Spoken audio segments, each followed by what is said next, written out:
Halo semuanya. Pernah kepikiran nggak sih, setiap kali kita online, kita itu sebenarnya lagi ninggalin sesuatu loh? Yap, bener banget. Hari ini kita bakal kupas tuntas soal yang namanya jejak digital. Udah siap? Yuk kita mulai. Coba deh, kita bayangin bareng-bareng ya. Kamu baru aja selesai balas story teman, atau mungkin lagi asyik scroll-scroll video lucu, atau lagi serius cari bahan buat tugas sekolah di Google. Kayaknya sih sepele banget kan? Tapi sadar nggak, kalau semua aktivitas itu, ya semuanya ya, ternyata direkam dan ninggalin jejak. Nah, biar gampang bayanginnya, anggap aja internet itu kayak pantai yang pasirnya luas banget. Setiap kali kamu ngeklik, nge-like, posting sesuatu, atau bahkan cuma nonton video doang, itu tuh sama aja kayak kamu lagi jalan di atas pasir. Kamu pasti ninggalin jejak kaki kan? Nah, jejak-jejak itulah yang disebut jejak digital. Oke, jadi pertanyaannya sekarang, apa sih sebenarnya jejak digital itu? Yuk kita bahas lebih dalam.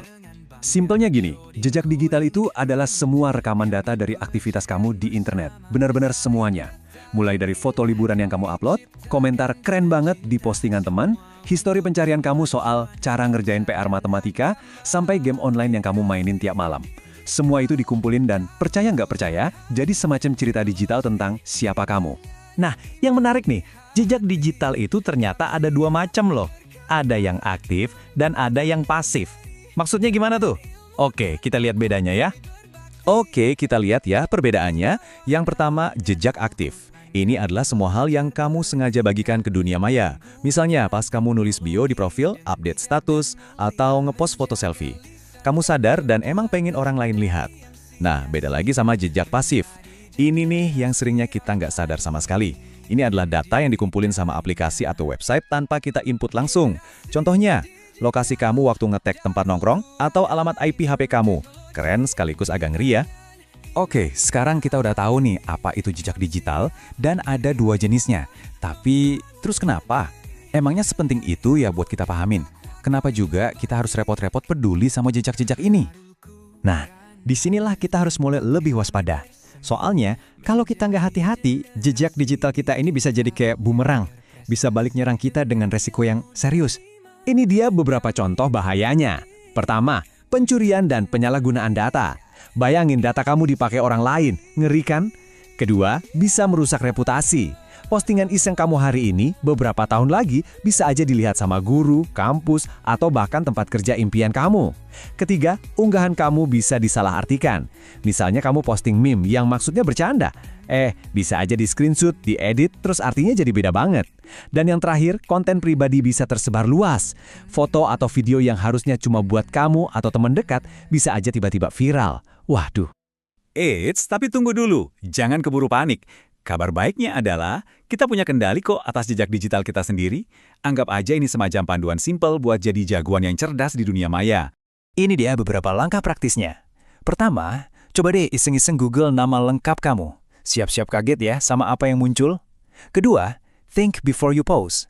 Jangan berbagi berlebihan, apalagi info pribadi kayak nomor telepon atau alamat rumah. Itu bahaya banget. Ketiga, coba inget-inget, punya akun sosmed atau game lama yang udah nggak dipakai? Mendingan dihapus saja deh.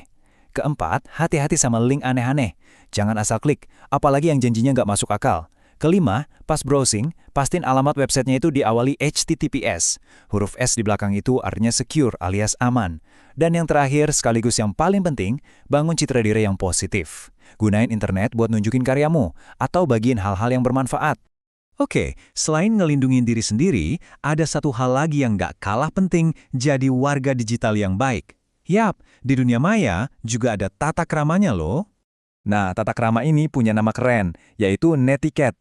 Itu singkatan dari network etiquette. Simpelnya sih, ini tuh aturan sopan santun waktu kita lagi online. Tujuannya apa? Ya biar interaksi kita semua jadi lebih asik, nyaman, dan positif. Ini dia beberapa aturan emasnya. Pertama, dan ini paling penting, ingat kalau di seberang layar itu ada manusia juga yang punya perasaan. Jadi jangan asal ketik komentar jahat. Kedua, perlakukan orang lain di dunia maya sama seperti kamu mau diperlakukan di dunia nyata. Ketiga, hargai waktu dan privasi orang. Jangan nge-spam atau nge-tag sembarangan. Keempat, pakai bahasa yang sopan. Hindari ngetik pakai caps lock semua, nanti dikira lagi teriak-teriak. Dan terakhir, kalau ada diskusi panas, coba deh jadi pembawa damai, bukan jadi kompor. Nah, ini dia mantra sakti kita. Berpikir lebih dulu sebelum berkomentar dan posting. Kenapa? Karena harus kita ingat, internet itu nggak punya tombol delete yang benar-benar bisa menghapus jejak. Sekali kamu unggah sesuatu, itu bisa aja ada di sana selamanya, meskipun kamu udah hapus. Jadi, sebelum jarimu itu nekan tombol kirim atau post, tarik nafas dulu. Pikirin lagi, ini oke nggak ya? Dampaknya apa ya?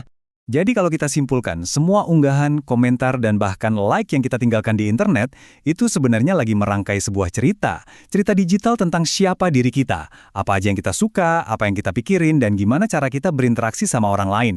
Bisa dibilang, jejak digital itu ya cerminan dari reputasi kita.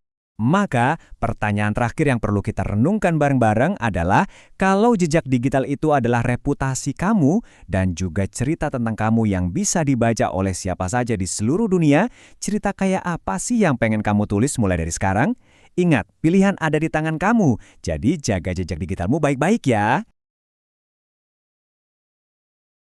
Dengan ilmu dan takwa kami berbakti.